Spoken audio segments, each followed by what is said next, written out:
Hey, Nina here. It's Dr. Nina, host of You, Your Body, and Your Health. This is the first show since Thanksgiving. We ran a rerun last week for the holiday, and I hope you had a wonderful Thanksgiving. I know I did, filled with food, fun, laughter, and all that good stuff. So definitely got those leftovers got real tired real fast. I hope you enjoyed yours. But before I get started on the topic today, let me know where you're tuning in from. Um, and we will jump into a continuation of what I told you we would talk about. So, last show, so 2 weeks ago, we talked about food addiction, and I got some really, really wonderful feedback on that, and I appreciate that. A lot of good questions, and at the end of that topic, it prompted me to say we should talk more about habits. And so we kind of touched on habits a little bit in the last show, but like I said, I promised that in the next show we would get into having a larger conversation about habits. So if you didn't see the episode 2 weeks ago, I focused on food addiction, I highly recommend going back and watching the rerun or the replay of it. It was a very, like I said, a very, very good conversation. So thank you all again for being with me today. Now, I do want to say, I live around social media. So make sure if you have any questions, you want to continue this conversation. If you haven't already done so, be sure to go ahead and like that salad lady on all social media channels, because in addition to Dr. Nina, I am also that salad lady. And this is a blog and brand focused on inspiring whole food nutrition for whole life wellness. So make sure you do that sometime during the show or even afterwards, so we can continue this conversation and whatever other conversations we have. So I got a question to start off. And hi, everybody. I'm noticing you're coming in from all different places, but I want to start you off with a question.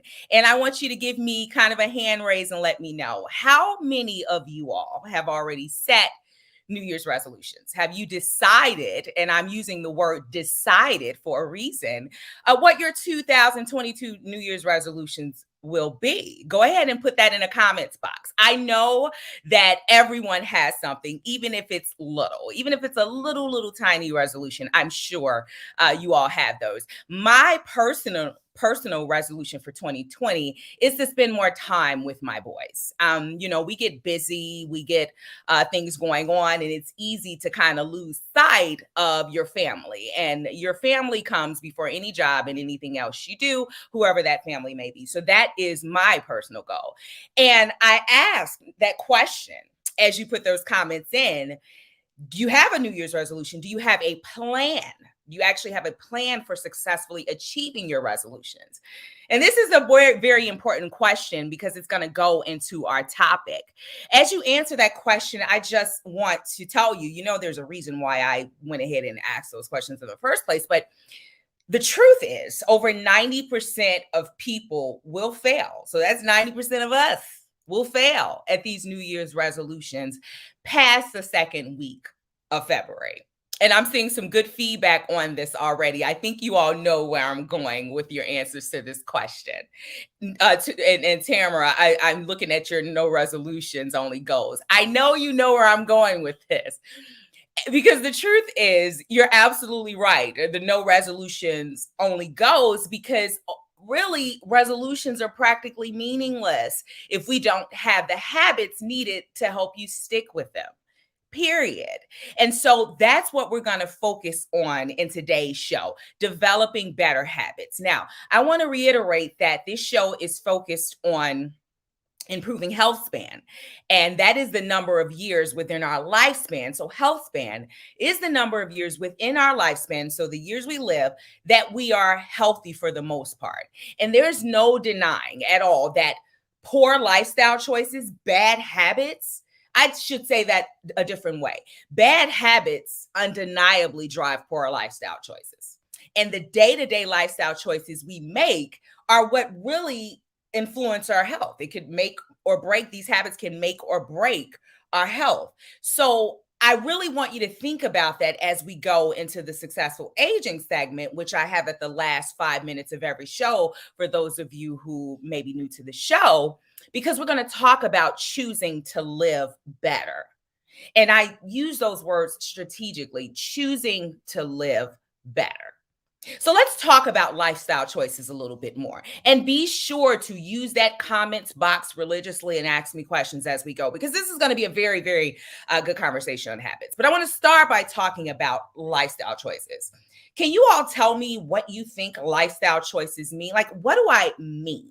Do I mean healthy choices, or are we just talking about general choices? But what does that term lifestyle choices mean? What it really means, and you can feel free to answer because it may mean something different to everyone. What it really means, if you just take it in a general sense, it refers to all the personal choices and conscious decisions that we make in relation to our everyday lives. That's pretty simple, right? It's a lifestyle choice, our choices and our decisions in our everyday lives. But here's the deal. Choices themselves are generally followed by specific behaviors. Would you agree with that? So you make a choice. Let's say you make a choice to work out, right? So you may go to a gym. So that's a behavior. Or you decide to eat something healthy. You might make a salad, of course, which is what everyone makes when they're thinking about eating something healthy. You could even choose not to be stressed out by taking just a few moments to breathe through a stressful situation. And these are choices. And I'm looking at Irene's response. It encompasses mental, physical, and spiritual health for me. I like that. I like that a whole lot. But here's the deal. Choices, those choices. Would you believe me if I say that our choices are under our control? I mean, most of them, most, if not all of the lifestyle choices we make are completely under our control. And now that's controversial, what I just said, because many would argue that our economic, social, and environmental factors play equal roles in the lifestyle choices we make. They do. I talk about that in the show all the time. But the truth is, specifically when it comes to healthy lifestyle choices, most people have simply formed and grown accustomed to bad habits that have become deeply ingrained with us. Holidays, I'm not going to call them bad habits, but holidays are habits. We're going to talk about that. Celebrating holidays are habits. Eating cake at a birthday party, these are rituals, these are habits. And a lot of us don't even really think about the potential harmful effects of these habits. For example, if you have diabetes, that cake that someone has at a birthday party, yeah, that may not be a problem. But a cake at a birthday party every week when you have diabetes, well, that can become a problem. And even people with means, this is actually evidence, even people with means and those with high levels of knowledge of all the possible consequences continue to make poor choices. Would you agree with me when I say that? We know better. Most of us know better, don't we?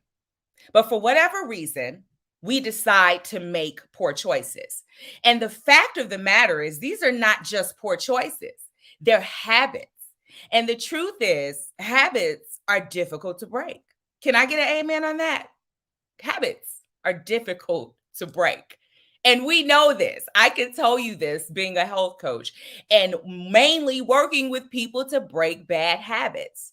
The key takeaway from everything I just said in this little amount of time is that bad habits drive our poor lifestyle choices. Bad habits are what drive our poor lifestyle choices. Make that stick. And if you have any questions, continue to ask. I got some figures and stuff that I'm going to go through to really drive this point on in a second. So I want to talk more about this bad habits driving poor lifestyle choices, because most of us don't even realize that simple choices are habits. The simple choices we make: eating fast food for lunch, buying a pop or a soda from wherever you're from. I said pop. I probably gave myself away, or soda from a vending machine. These are all habits. These are choices that we make that are actually habits. Binge watching Netflix. These are all, they look like choices, simple choices, but they're habits. And the habits themselves have been formed by daily triggers in our lives. Now, I talked about this in the last show. I put a figure up. I'm going to put up something very similar. Because the truth is, for some people, the simple act of being at work could trigger an urge for a Coke? Put it in the comments box if you know what I'm talking about. Just a simple habit or the simple act of being at work can be a trigger for you to have a Coke in the morning, right? Or a candy bar in the afternoon. I have worked with people who never, ever drink Coke or Pepsi, depending on where you're from, unless they're at work. That is a habit. And for others, the mere sight of a mall could set off a craving for, like I told you during the last show, cookies in the case of my husband, those pretzels, those sweet pretzels, or even a pizza slice. And I know you know what I mean, just being at the mall. There you go. Absolutely right, Karen. I totally agree with that. Train to have a cup of coffee. I think that's a habit oh God. Now, I want to put up a figure. This is the first visual I'm going to use because this time is zooming by. Because this is explaining habits. They emerge from associative learning, right? We find behavioral patterns that I talked about this a little bit last week. We find behavioral patterns that allow us to reach our goals by forming associations between cues and routines that work. Let me tell you something. The brain, I've said this before, it's lazy. Instead of having to remember, get up in the morning, brush your teeth, wash your face, take a shower, whatever order you do these things in, the brain will take this and make it into a routine, right? So we get up in the morning, we take a shower, we brush our teeth, we do those things. Instead of remembering each individual piece of the equation, the brain will make it a routine. And then the reward, right? And I should emphasize too that routine can be physical, mental, or emotional. It doesn't have to be physical acts. It could be physical, mental, or emotional. And the reward, so what you get out of it, helps your brain decide if the loop is worth remembering. In the case of hygiene, let's talk about some of them. Is it worth remembering how to brush your teeth? Yeah, because your breath doesn't stink. Your teeth don't rot out. Is it worth taking a shower? Yeah, because you don't stink, So the brain has said, this is a good thing. I should hold on to these habits of brushing, washing, and doing all that good stuff because it feels good. So give me a wave if you're with me, because you can take this same analogy, and I get that visual one up. I'll get that up in a second.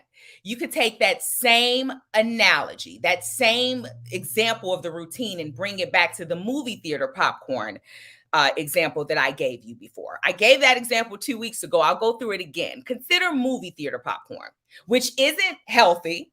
It's just not. It's just not. And I think I'd also argue, and I think you would agree, that it's not the best tasting popcorn either. I've had way better popcorn than movie theater popcorn. So why do we eat it? Why do we not only eat it, but why do we pay like triple the amount of money for popcorn that's sometimes even stale? Can you tell me that? Why do we still eat it? Why do we still eat the popcorn at the movies? I'm going to wait. I'll wait. Because I just told you, it's pretty simple. The act of eating popcorn at the movies is by all accounts a habit. And the habit is triggered just by going into the theater, right? Just by going into the theater. So that habit is so deeply ingrained that even with stale popcorn, bad popcorn, a lot of us will still eat it because we have to go to the movies and eat popcorn. And science has actually confirmed this particular situation. There is a lot of information out here showing that this popcorn example was actually an experiment.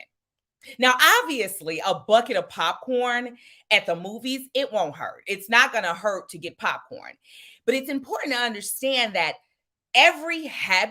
these habits of regularly eating popcorn or junk foods could do a number of things on your health when they're put together, and there's a conundrum of habits. Because health consequences, this is the diabetes, the heart disease, heart attack, all of this. These health consequences are usually caused by a series of overlapping habits, right? That lead to poor choices rather than a single habit of, say, eating popcorn. Does that make sense? Because I want you to think about this. I remember this because my mother smoked for years. People who smoke cigarettes, for instance, she doesn't smoke anymore. Thank goodness. She stopped smoking a long time ago. But I remember people who smoke cigarettes, for instance, they also drink alcohol, and they're less likely to eat because smoking suppresses appetite. So this could lead to malnutrition, right? So just that simple act of smoking cigarettes can cause you to drink more because you may have had a routine of smoking a cigarette while you drink, and then you eat less because it's an appetite suppressant, which is why so many people gain weight when they stop smoking, right? And this lack of appetite, this lack of eating ultimately leads to malnutrition. So, what's the key takeaway from all this? Are you getting what I'm saying about that connection? It's not that one habit or that two habits, it's all those habits together. It is all those habits together that really influence it. So, I'm going to say this. Any questions before I go? Because I know I'm kind of moving through. Any questions? So, if you don't have questions, we'll continue. So, my key takeaway from telling you all this is we should make habits, not resolutions. Would you agree with me? We should make habits, not resolutions. Would you agree with me? And I say this because every year, the same old resolutions, I'll reiterate, the same old resolutions every year are meaningless if we don't have those habits. So how can we develop those habits? Well, the first way is to become more self-aware. And so here I'm going to you could put back up that figure because it goes right into what I'm talking about. That habit loop. I talked about that habit loop before. That habit loop is something that you should get to know because, and this is not mine, that habit loop, I talked about a book called by Charles Duhigg called The Power of Habit. That particular habit loop will really give you an idea of what you should be looking out for. I chose to use Auntie Anne's this time, not to put them on blast, but a comment last week I was talking about cookies, or a couple of weeks ago, I was talking about cookies, and she said that her trigger was at the mall was Auntie Anne. So that's why I used that. I thought it was really cute. So what triggers your habit? It starts off with a cue. Remember that. Your habit starts off with a cue. This is what puts your brain in autopilot. Again, the movies could be a cue. The mall could be a cue.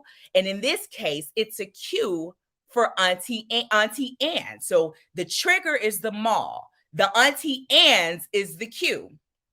I want to keep showing that figure. And then you move over into the actual routine, which is getting the Auntie Anne's in that case, in the case of that figure. The routine is getting the Auntie Anne's, and the reward is actually eating the Auntie Anne's. And that is good. I'm having some technical difficulties with my figure, so forgive me. But hopefully you get that. So you have that cue, that trigger that causes that cue. That's something, it kicks that routine into high gear, and then you continue with it. So the key here is to define what that is for you. And it may be I love that feedback, Irene. Boredom and stress triggers bad habits. That's a big one. And then that's an emotional one a lot of times with emotional eating. Absolutely. I like that pattern. Tell me some more of your triggers. I'm curious to know. We all have different triggers. For me, my triggers are positive and negative emotions. So if something really great happens, I want to eat. If something really bad happens, I want to eat. And that was something that stemmed from my having emotional eating in the past, emotional eating challenges in the past. So you have to understand it. Understand why the triggers are occurring in the first place. Journaling is a winning strategy for this. So if you're not journaling some of your behaviors, I highly recommend doing it, because what it allows you to do is create a sort of awareness, for those cues that trigger your habits. So go ahead and put some more of those triggers and cues in the comments box and let me see. And the way you get to the point of resolving it is you want to create an environment for change. So in order to create an environment for change, again, identify your routine. That's step number one, identifying your routine. And the second one is experimenting with rewards. I actually, I'm going to give you an example with the popcorn again in a second. And I also want you to understand to isolate the cue. So really get to know what cue is what. I'm going to give you this again in an example so you understand. And then from there, you develop an action plan. So here's an example of how I say you do it. Let's use the popcorn example, because as a healthy living coach, this is honestly what I do with a lot of clients. I help them make better decisions, make better lifestyle choices, largely by inserting new routines. So putting new routines, right, into old habits. So in that popcorn analogy, that will be a situation of, if you know you're going to get that the movie theater triggers you, or is the trigger for you wanting to have popcorn. Well, why don't you replace that movie theater popcorn? Why don't you sneak a bag of Skinny Pop in the theater? And then you shall have your popcorn with a better quality popcorn. And that wasn't an advertisement for Skinny Pop. That was just an example. There are other good sources of popcorn, but that was just an example, so that you won't binge on the triple bucket and get it bigger because you get refills, but you still get that popcorn fix that comes with the movie theater. You get what I'm saying there?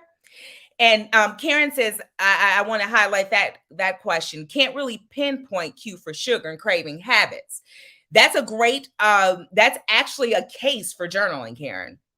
One of the reasons why we journal is because what you ultimately do is say, I had this particular craving. Can you all hear me? Real quick, just making sure. I have this particular craving, right? That led to this particular habit or this particular behavior. And you write that down. So can I get a figure 2 up to show what I mean? It's really like taking that journaling, taking that thing. None of my figures are working now, but it's really a matter of journaling and taking that thing that makes you see that, you know what, last time I ate sugar, I did X, Y, and Z. The last time I ate salty foods, I did X, Y, and Z. How did I feel? How did I look? What happened? What happened afterwards? When is the second time I did it? And that's really how you get to fix that. And so basically, in the case of my popcorn situation, you're inserting that new routine. And I tell you to do this because very small changes like this, these are the changes that can lead to very big gains. Just taking that little trigger, that little thing that sets you off to a point that you want to carry out that habit over and over again. Just interrupt it. Adriana, that's a good point. She craves soda only when she's at the movie. So I'm curious to know, what would you put it in the comments. What would you replace it with? Okay, you're going to crave something, sugary beverage when you're at the movies. Is there something you can put in between there to break that habit? No, you're going to go to the movies, but is there something you can put in between to break that habit, to interrupt it? And that's what I want you to think about. Water is an example, but sometimes it's pretty boring if you want that sweet drink at the movies, right, Tamara? So, is there a lemon water or something sweet or something with, there you go, flavored water, something a little different to make it better. That's right. And also forming keystone habits. I talked about these keystone habits before. The keystone habits are the very small changes, really doable changes that you can sustain forevermore. So some of our keystone habits would be drinking water regularly. Just the simple act of drinking water can make a whole lot of positive changes in your body, right? Flavored water too. Moving.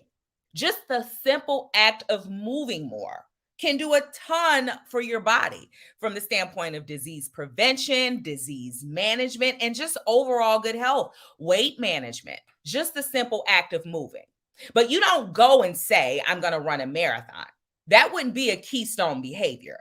A keystone behavior would be, I am going to get up at the 55th minute of every hour and walk for 5 minutes. That's a keystone behavior. I had a figure for keystone behaviors to put up I don't know if it's going to work this time, but keystone behaviors is the simple act of doing things that are doable. Here's another one, and see if you know where I'm going with these. Another one is eating more fiber. Notice that I said eating more fiber and not eliminating carbs, because by eating more fiber, you'll naturally reduce your intake of the bad carbs. You see what I'm saying? Eating more protein. By eating more protein, you'll naturally have your appetite curbed, which results in eating less throughout the day. And I can keep going and going with eating more fat, getting more sleep. These are all keystone behaviors. And I'm moving into the successful aging segment as we speak, because these are ways in which we choose to live healthy. And that's really, really what it's all about, choosing to live healthy. Because the truth is, better choices will ultimately lead to, making better choices, forming better habits will ultimately lead to healthier choices. But it comes with these very small keystone habits, these very doable changes. So when you're making your resolutions for the new year, I start by saying what I said earlier: don't make the resolutions, make habits. Consider these small changes. Consider your cues, consider your triggers, right? Consider what you're going to use to break them. How can you break that routine? This is the stuff that promotes healthy living over the long term, through the aging process, over our lifespan. And when you're forming these New Year's resolutions, when you're making these habits, write it down, make note, talk about in your own journal, your own personal journal, nothing to share with me. What worked? What didn't work? How can I switch it up? You think about when we work a job. This is the stuff we do when we work jobs. Why don't we treat our own bodies, our own selves, like a job? It's a project. It never ends. We keep going. You understand what I mean? This is a process that has to keep going. It's not a one thing, not a thing that we just do and check off the list. This is our lifespan. This is our health span over our lifespan. So I want you to really, really think about that. It's a process that never ends. And that's usually the problem with resolutions in the first place. We say we're going to do this thing in the year.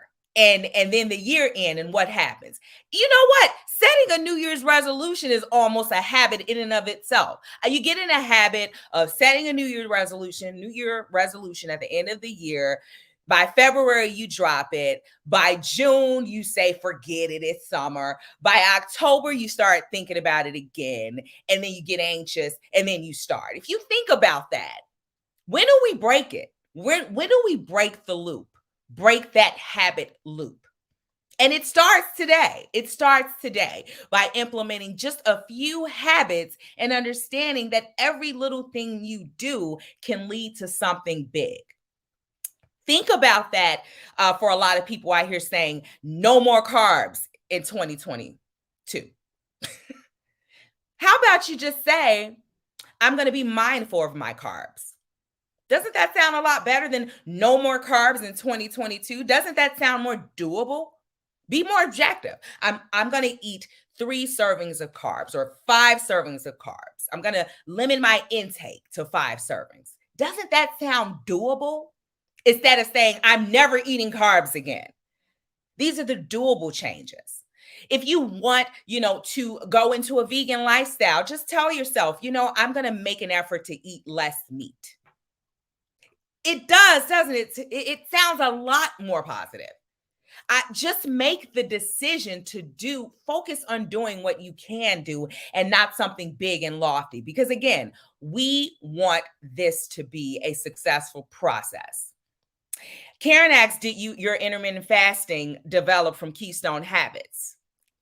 Oh gosh, that was a great question. And I'm going to answer that question, Karen. The answer is, in a sense, yes. It's kind of layered because I was an emotional eater due to a food addiction. And what I said was, I'm going to be more mindful about what I eat versus focusing on eating everything like I'll never eat it again. And by saying I'll be mindful of what I eat, before I even classified it as an intermittent fasting in my life, I started being more mindful and ended up eating 1 to 2 meals a day. And in doing so, I also said, I'm going to focus on eating high quality foods and eating enough. And ultimately, it became a lifestyle. And it is a habit because I can't even really change it. And it just so happens that it works for me. But that's my habit. That's my habit. What's yours? Does that make sense? Because I'm running out of time. I've ran out of time. But I really want you, if nothing else, to take that home. Let's focus on actually making habits this in 20. Let's focus on making habits now in December 2021, not January, because that's a habit to say it's in January. Let's focus on making habits in December 2021. And let's put those resolutions at the wayside, because small changes equals big gains. I'm going to actually give you an equation. Big gains, you listening? Big gains equal small changes plus time. Because you also have to understand that these things take time. And we can't grow impatient or we'll never continue.